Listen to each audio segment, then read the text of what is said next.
রুগীও এখানে কান্না করে, আর সেবা দিবে যারা তারাও এখানে কান্না করে।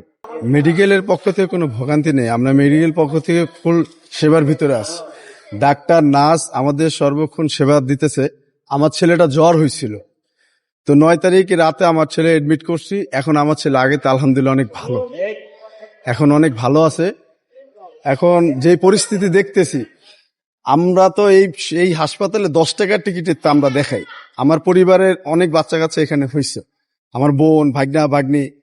তো সেই ক্ষেত্রে আমার একটা দাবি, এটা সেবামূলক একটা প্রতিষ্ঠান, নিম্নবিত্ত বলেন মধ্যবিত্ত বলেন, ঠিক আছে, সবার সেবা দেয় ওনারা কম খরচে।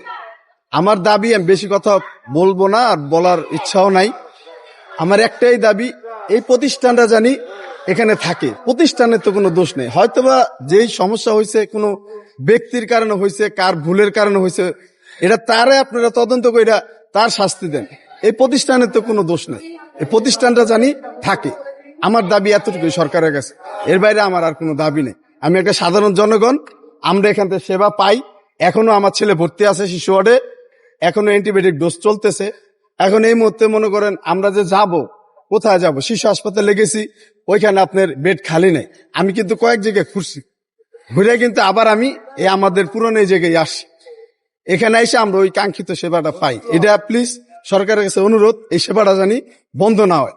মারা গেছে, গভর্নমেন্টের থেকে তো রায়ের পরে একটা নিষেধাজ্ঞা আসছে যে বাইরের কোনো রুগী এক ভিতরে দেখবেও না, ভর্তিও নেবে না। যারা ভর্তি আছে, যে আলটিমেটাম দিচ্ছে 72 ঘন্টা, জাস্ট তাদেরই চিকিৎসা চলবে।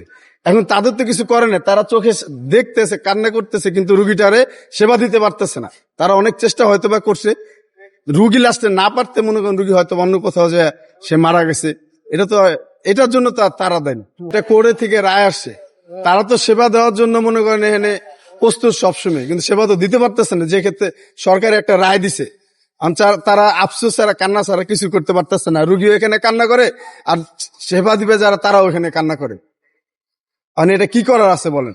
এটা সরকারের কাছে দাবি, এই প্রতিষ্ঠানরে মুক্ত করে দেখ, এই মামলাতে বের করে দেখ, তাহলে তো তারা সেবাগুলো দিতে পারে আর মানুষ সেবাটা নিতে পারে। এর বাইরে আমি আর কি বলবো বলেন?